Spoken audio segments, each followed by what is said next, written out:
Om Swastiastu. Selamat pagi anak-anak.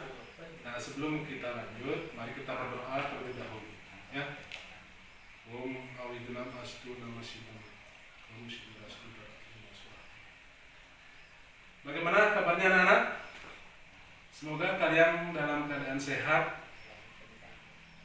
Di dalam pandemi sekarang ini, mari kita selalu mematuhi protokol-protokol kesehatan, di mana setiap kita melakukan bepergian, kita hendaknya menggunakan masker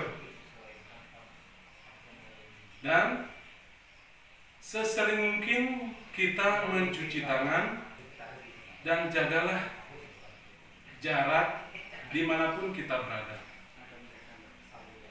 Sebelum kita lanjutkan, Bapak akan bertanya, apakah masih ada yang belum hadir? Kalau sudah semuanya hadir, Bapak akan menyampaikan materi kali ini, yaitu tentang Atma. Baiklah anak-anak, materi di kelas 2 yang akan Bapak sampaikan hari ini adalah tentang Atma sebagai pemberi hidup. Adapun tujuan pembelajaran hari ini adalah yang pertama, peserta didik dapat menjelaskan pengertian Atma. Yang kedua, peserta didik dapat menunjukkan contoh makhluk hidup yang ada di sekitar kita. Yang ketiga, peserta didik dapat menjelaskan Atma ada pada setiap makhluk hidup. Adapun submateri kali ini yang Bapak akan sampaikan adalah yang pertama, yaitu pengertian Atma. Yang kedua, menunjukkan makhluk hidup yang ada di sekitar kita. Yang ketiga, menjelaskan Atma ada pada setiap makhluk hidup. Jadi yang pertama Bapak akan sampaikan yaitu tentang pengertian Atma. Atma adalah percikan-percikan terkecil dari Parama Atma. Hidup manusia selalu dijiwai oleh adanya Atma. Menurut kepercayaan Hindu, Atma adalah jiwa yang menjadi sumber hidup makhluk hidup. Kemudian, Atma adalah ada dalam setiap makhluk hidup. Atma adalah bagian dari Sang Hyang Widi. Atma memberikan energi hidup pada manusia, hewan, dan tumbuhan. Yang kedua, makhluk hidup yang ada di sekitar kita, yaitu binatang, ada bermacam-macam antara lain anjing, kerbau, kucing, kelinci, dan ayam. Binatang juga disebut dengan hewan. Hewan bisa bergerak, bisa berlari, bisa bermain, dan mencari makanan. Binatang juga bisa marah seperti manusia. Hewan bisa punya anak, kucing bisa punya anak, dan anjing juga bisa punya anak. Ada hewan yang bisa bertelur untuk mendapatkan anak. Hewan juga bisa mati. Kucing juga bisa mengeong, ayam bisa berkokok, anjing bisa menggonggong, kelinci bisa berlari, meloncat, ke sana kemari. Semua itu karena diberikan Atma oleh Yang Widi. Jadi yang ketiga, yaitu atma ada pada setiap makhluk hidup. Karena ada atma, makhluk bisa hidup. Atma menghidupkan manusia, hewan, dan tumbuhan. Karena atma makhluk hidup bisa bernapas. Atma bersumber dari Brahman. Atma bersifat rahasia, tidak bisa dipahami hanya dengan kerendahan hati, kesabaran, dan ketulusan. Bila atma tidak ada lagi, maka makhluk itu mati. Makhluk yang mati tidak akan bisa tumbuh, beranak, dan tidak bisa bersuara.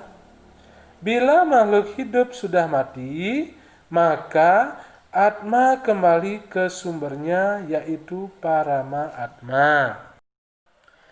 Baiklah anak-anak, di sini Bapak sudah contohkan, memperlihatkan contoh tumbuhan yang memiliki atma.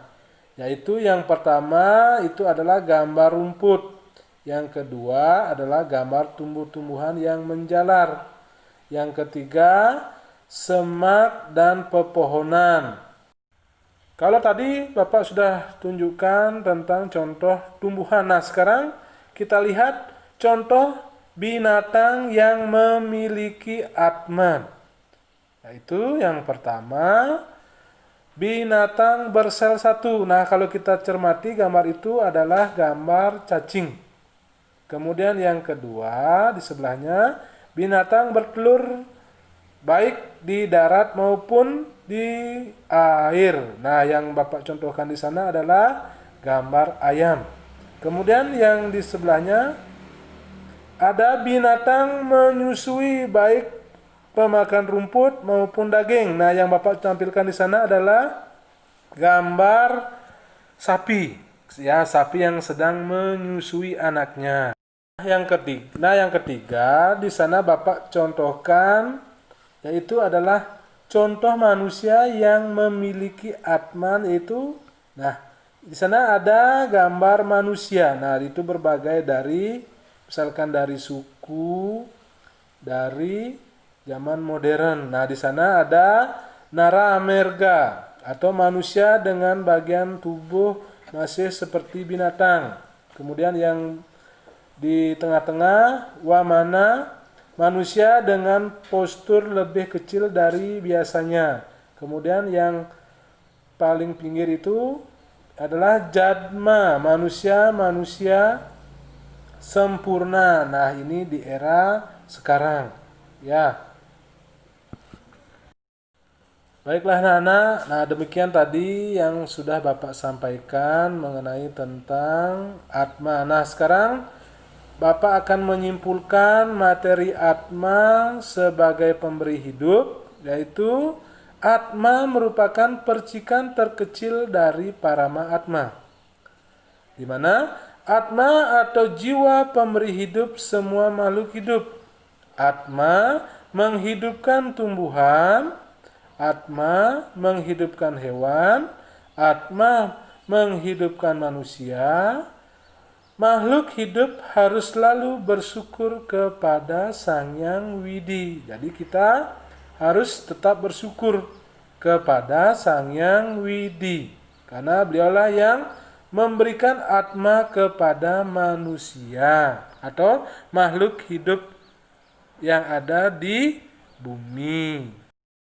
Setelah Bapak menyimpulkan tadi, nah sekarang Bapak akan kasih 5 buah pertanyaan, di mana kalian menjawablah pertanyaan-pertanyaan di bawah ini dengan singkat dan jelas. Yang pertama, Brahman disebut juga titik-titik. Yang kedua, ciri makhluk hidup adalah makan, bernapas, dan titik-titik.